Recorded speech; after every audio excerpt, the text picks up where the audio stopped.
नमस्कार, grand news में आप सभी का स्वागत है और तमाम खबरों के साथ मैं हूं वीना दुबे। आइए नजर डालते हैं आज की हेडलाइंस पर।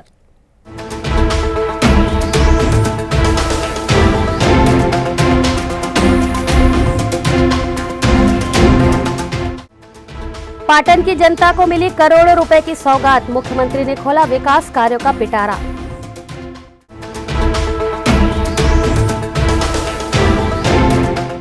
सामाजिक संस्था ने उठाया पुलिस वेतनमान का मुद्दा, वेतन ग्रेड के कारण कई परिवार हैं उपेक्षित।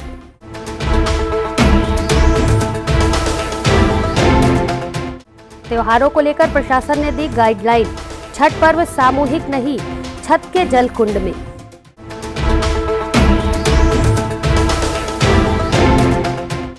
अब खबरें विस्तार से। राज्य के मुखिया अपने जनसंपर्क कार्यक्रम के तहत शनिवार को सेलूद पहुंचे। सेलूद और पाटन के कार्यकर्ताओं की समस्याओं के निराकरण के साथ साथ क्षेत्र की जनता को करोड़ों रुपए के विकास कार्य की सौगात भी दी।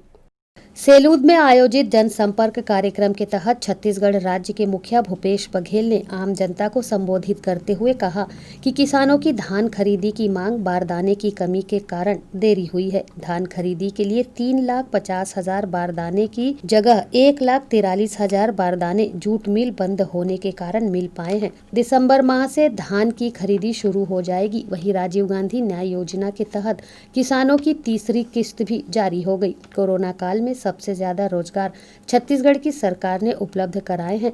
वहीं क्षेत्र के विकास के लिए सेलूद में 8 करोड़ की लागत से मिनी स्टेडियम, 25 ओपन जिम के लिए 1 करोड़ 25 लाख, गौठानों में शेड निर्माण के लिए 7 करोड़, सेलूद और पाटन क्षेत्र में 5 अंग्रेजी माध्यम स्कूल खोलने के साथ साथ पंचायतों में 9 करोड़ 87 लाख के विकास कार्यों की घोषणा की गई। गांव में अनेक प्रकार की समस्याएं होती है और जनप्रतिनिधियों के माध्यम से, संगठन के माध्यम से सारी बातें आती है और समय समय पे उसे दूर किया जाता है। तो जो सड़कों की मांग बहुत कम आई क्योंकि हमने सड़क हमने स्वीकृत किया था। कुछ जगह बिजली की मांग आई है, कुछ जगह जो स्कूल पुराने जर्जर हो चुके हैं या पंचायत भवन जर्जर हो चुके हैं उसके पुनर्निर्माण की बात हो रही है। तो उन सब काम को एक एक करके हम लोगों को पूरा करना है। सेवा परमो धर्म समिति द्वारा पुलिस कर्मचारियों का वेतन ग्रेड पे 1900 से 2500 करवाने हेतु भिलाई शहर में हस्ताक्षर अभियान चलाया जाना है, जिसे लेकर लगभग तैयारियां पूरी कर ली गई हैं। सामाजिक संस्था सेवा परमो धर्म समिति के सदस्य पुलिस कर्मचारियों के वेतन ग्रेड पे बढ़ाने के समर्थन हेतु जिले के विभिन्न क्षेत्रों में आम जनता के समक्ष पुलिस कर्मचारियों के वेतन विसंगति को दूर करने के प्रयास में शांतिपूर्ण हस्ताक्षर अभियान चलाने जा रहे हैं। इसी बात से अवगत कराते हुए कोतवाली थाना प्रभारी विजय ठाकुर से मिलकर एक ज्ञापन भी सौंपा। आपको बता दें कि पुलिस आरक्षक का पद पुलिस विभाग की नींव होती है, उसकी रीढ़ की हड्डी होती है, जिसका कानून व्यवस्था बनाए रखने में अहम योगदान होता है। लगभग 90% से अधिक पुलिस कर्मचारी बैंक से लोन लेकर अपनी आवश्यकताओं की पूर्ति कर रहे हैं। पुलिसकर्मी कोई व्यवसाय नहीं कर सकते, ना ही कोई धरना प्रदर्शन, ना हड़ताल कर सकते हैं। आर्थिक स्थिति ठीक न होने के कारण बहुत से पुलिस कर्मचारी लगातार आत्महत्या भी कर रहे हैं। पुलिस कर्मचारियों की मांग को लेकर प्रदेश के मुख्यमंत्री भूपेश बघेल, राज्यपाल और गृह मंत्री को भी अवगत करा दिया है। सेवा परमो धर्म समिति अपने सामाजिक दायित्वों का निर्वहन लगातार करती आ रही है। पुलिस कर्मियों के हक में हस्ताक्षर अभियान भी उसी कड़ी का हिस्सा है। सेवा परमो धर्म द्वारा चलाई जा रही मुहिम हक की लड़ाई हम लोग पूरे भिलाई नगर से लड़ने जा रहे हैं। इस मुहिम में ये है कि जो भी हमारे पुलिस अधिकारी है, इनकी जो वेतन है, वेतन पेट पे 1900 से 2800 करने की हमारी मांग हमने यहाँ रखी है। इसके लिए हमने जिला, यहाँ के मंत्री सभी का हमने निवेदन किया है और उनको आवेदन दिए हैं। इस मुद्दे पे हम भिलाई में हस्ताक्षर अभियान चलाने जा रहे हैं। पूरे भिलाई भर में हम चलाएंगे, कोशिश करेंगे कि हमारी मांग जल्द से जल्द पूरी हो। इसलिए हम चाहते हैं कि हमारे जितने भी पुलिस कर्मचारी हैं उनके लिए हम कुछ कर पाए। कोरोना काल के कारण इस वर्ष छठ पर्व सामूहिक रूप से न मनाकर अस्तांचल और सूर्योदय के भगवान सूर्यदेव को घर की छत पर बने जलकुंड में ही अर्घ्य देकर छठ पर्व मनाने की अपील प्रशासन और सामाजिक समिति के लोगों ने आम जनता से की है। दीपावली के ठीक 6वें दिन छठ पर्व मनाया जाता है और छठी मैया की पूजा की जाती है। अस्ताचल और सूर्योदय में भगवान सूर्यदेव को अर्घ्य देकर छठ पर्व मनाने की परंपरा सदियों से चली आ रही है। उसी परंपरा का निर्वहन इस्पात नगरी में भी देखने को मिलता है। यूपी बिहार के लोग सामूहिक रूप से छठ पर्व का त्योहार तालाब या किसी नदी में मनाते हैं, लेकिन इस बार कोरोना काल के कारण प्रशासन ने घर की छत पर ही जलकुंड बनाकर लोगों से छठ पर्व मनाने की बात कही है। लेकिन लोग प्रशासन की बात को अनसुना कर छठ पर्व की तैयारी में जुट गए हैं और तालाब किनारे गोबर से लीप कर बेदी बनाने का काम शनिवार से शुरू कर दिया गया है। ये आप क्या कर रहे हैं? त्योहारी छठ पूजा देवी की छठ पूजा की तैयारी चल रही है। इस बार प्रशासन ने तो मना किया है कि छठ पूजा सार्वजनिक रूप से नहीं मनाना है। देखिए ठीक है, एक लेडी जा सकती है घर में से, एक जेंट, और छठ पूजा ऐसा चीज़ है कोई मान नहीं सकता, शाम को मान जाएंगे सुबह मान नहीं सकते।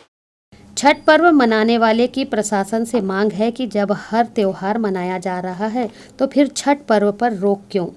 35-40 साल से यहाँ छठ मनाते आ रहा हूँ और अभी इस साल अपने को छठ मनाने का मौका नहीं दे रहा प्रशासन। प्रशासन से आप कुछ मांग करेंगे? हाँ, ये है कि छठ मनाने दिया जाए, बाकी देखा जाता है, बाकी त्योहारों को रोकते नहीं। जैसे अब ताजिया वाजिया का हो जाता है, अपने सामने निकला अभी जैसे ईद मिला, इसका भी सब निकाले रैली। हम लोग को पूजा पाठ करने पे रोका जा रहा है और उसको थोड़ा चाहते प्रशासन से कि हमको भी पूजा करने का। लोगों की सोच तो यहाँ तक है कि प्रशासन अपना काम करेगा और हम अपना काम करेंगे। जब सिर पर पूजा का सामान लेकर तालाब किनारे पहुँचेंगे तो प्रशासन के लोग भी साथ में पूजा करेंगे। सानी जी, आप यहाँ कितने सालों से छठ मना रहे हैं? कम से कम 10-12 सालों से। और इस बार प्रशासन का आदेश है तो सोचना पड़ेगा, लेकिन सोशल डिस्टेंसिंग करके इसको मनाया जा सकता है। देखते हैं प्रशासन क्या बोलती है। प्रशासन ने तो स्पेशल मना किया है कि छठ पूजा नहीं करना। प्रशासन मना किया, लेकिन तो यहाँ सब चीज़ चल ही रहा है ना। सोशल डिस्टेंसिंग कहीं से चल ही नहीं रहा है। भट्टी चालू है, उसके बाद फिर आपका जो नेता लोग करते हैं रैली वैली सब चालू है, तो ये छठ क्यों मना किया गया? इसको करने का कुछ परमिशन देना चाहिए सोशल डिस्टेंसिंग रख के। निगम द्वारा छठ पर्व को देखते हुए छावनी तालाब में साफ सफाई का कार्य शुरू कर दिया गया है, तो लोग वहां पर अपने नाम की बेदी और घाट बनाने के लिए तत्पर हैं। यहाँ छठ पूजा हम लोग मनाते हैं। 19 शाम को अर्घ दिया जाते हैं और 20 तारीख के भोर में 6 बजे अर्घ पूजा किया जाता है। इस बार प्रशासन ने मना किया है कि नहीं, पूरा आदेश मिला हुआ है। कब मिला? बहुत पहले मिल चुका था, 2 महीने पहले। अरे अभी तो क्या 2 दिन पहले शासन ने आदेश किया है कि छठ पूजा सार्वजनिक रूप से नहीं मनाई जाएगी। नहीं तो सब सेंटर से दूरी बना के ही पूजा किया जाएगा, लेकिन जरूरी पूजा करना है। अब पूजा होगी। हाँ, प्रशासन के मना करने के बाद अब प्रशासन मना करेंगे नहीं, आदेश मिला हुआ है। इस वर्ष छठ पर्व को मनाने के लिए शायद व्रतधारियों को काफी मशक्कत करनी पड़ सकती है। प्रशासन के साथ यदि प्रशासन घर पर छठ पर्व मनाने की सलाह देती है तो उसे मनाने के लिए लोग तैयार नहीं हैं।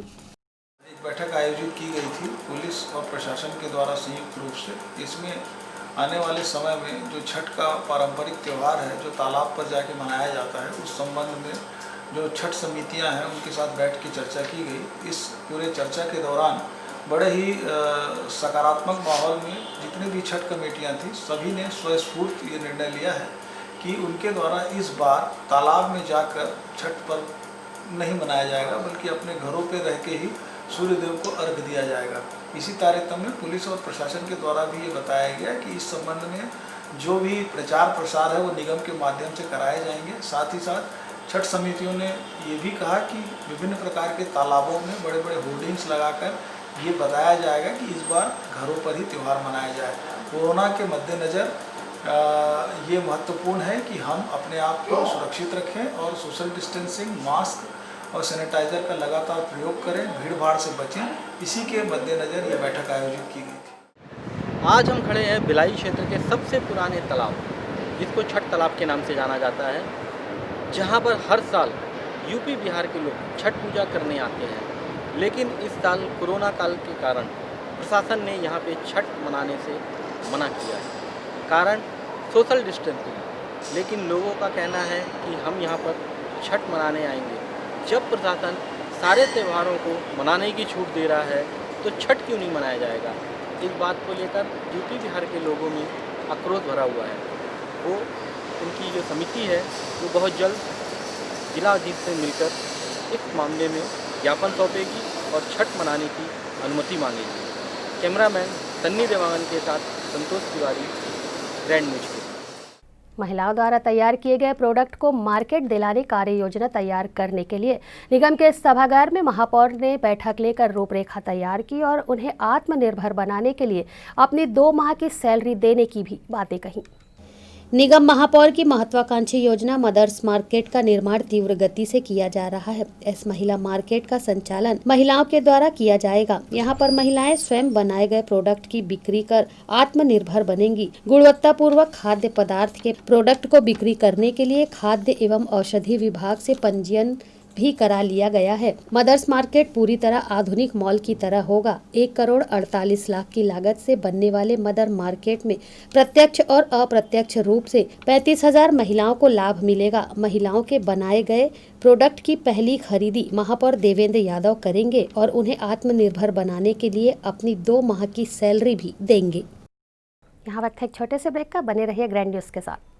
सेलिब्रेशन सफारी बारनवा पारा वाइल्ड लाइफ सेंचुरी में स्थित खूबसूरत cottage and rooms, Bastar art से सुसज्जित शानदार कॉटेज, सर्व सुविधा युक्त रूम्स, बाथटब युक्त बाथरूम, स्विमिंग पूल, बच्चों के खेलने के लिए पार्क, खान पान की व्यवस्था, प्रोफेशनल सर्विस, सेंचुरी घुमाने के लिए वाहन की व्यवस्था। सेलिब्रेशन सफारी बारनवा पारा। For booking and more details contact 9425507202।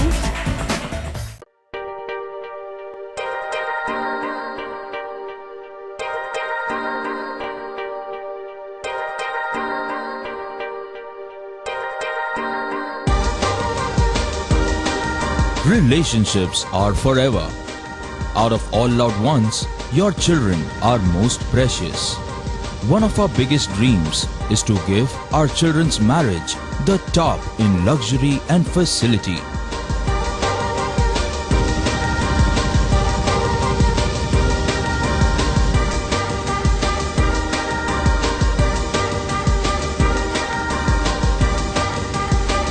In today's busy life, you cannot afford to take time out for everything to be perfect for your marriage.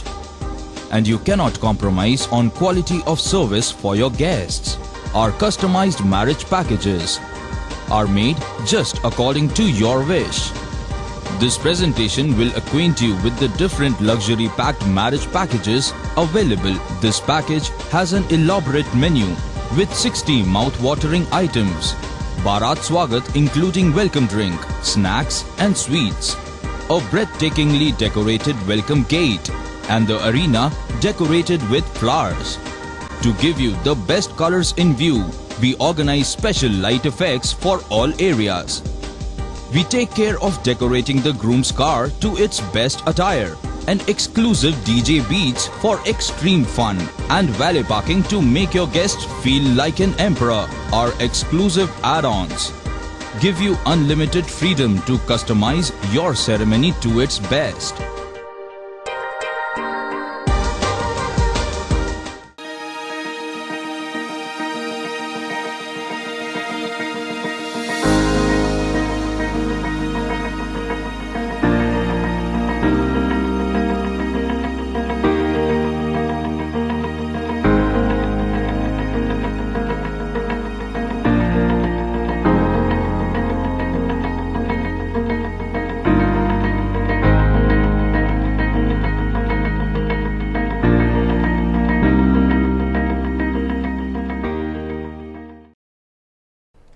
Break के बाद आपका स्वागत है। जिला कांग्रेस कमेटी पिछड़ा वर्ग विभाग भिलाई शहर द्वारा जिला कार्यकारिणी में नवनियुक्त पदाधिकारियों एवं सदस्यों के नियुक्ति पत्र वितरण समारोह का आयोजन भिलाई में किया गया। छत्तीसगढ़ ठेठवार यादव समाज भवन रिसाली में जिला कांग्रेस कमेटी पिछड़ा वर्ग विभाग भिलाई शहर द्वारा जिला कार्यकारिणी में नव नियुक्ति पत्र वितरण समारोह में बतौर मुख्य अतिथि के रूप में राष्ट्रीय अध्यक्ष अखिल भारतीय कांग्रेस कमेटी पिछड़ा वर्ग विभाग व कैबिनेट मंत्री ताम्रध्वज साहू के साथ विशेष अतिथि के रूप में भिलाई निगम महापौर व विधायक देवेंद्र यादव सहित अन्य अतिथिगण मौजूद रहे। सभी अतिथियों का मंच में बारी बारी से स्वागत किया गया। उसके बाद शुरू हुआ जिला कांग्रेस कमेटी पिछड़ा वर्ग विभाग भिलाई शहर द्वारा जिला कार्यकारिणी में नवनियुक्त पदाधिकारियों को नियुक्ति पत्र वितरण का सिलसिला। सभी मंच में उपस्थित अतिथियों ने बारी बारी से नियुक्ति पत्र का वितरण किया। मुख्य अतिथि ताम्रध्वज साहू को नियुक्ति पत्र वितरण समारोह के दौरान तलवार और गमछा भेंट कर सम्मानित भी किया गया। प्रमाण पत्र वितरण के बाद मुख्य अतिथि कैबिनेट मंत्री ताम्रध्वज साहू और विशेष अतिथि विधायक देवेंद्र यादव ने मंच से उपस्थित जनों को संबोधित करते हुए अपनी शुभकामनाएं दी। पद पाना बहुत आसान है, ओकर अनुसार काम करना बहुत मुश्किल है। काबर की मैं देखता हूँ हम सार्वजनिक जीवन में हम विधायक भी, सांसद भी, मंत्री भी, संगठन भी, लेकिन ये विधायक मंत्री से ज्यादा अच्छा संगठन के काम है। और संगठन में जेमन पद पाते तेमन ओकर अनुसार काम नहीं करे तेकर से की फ्लॉप हो जाते।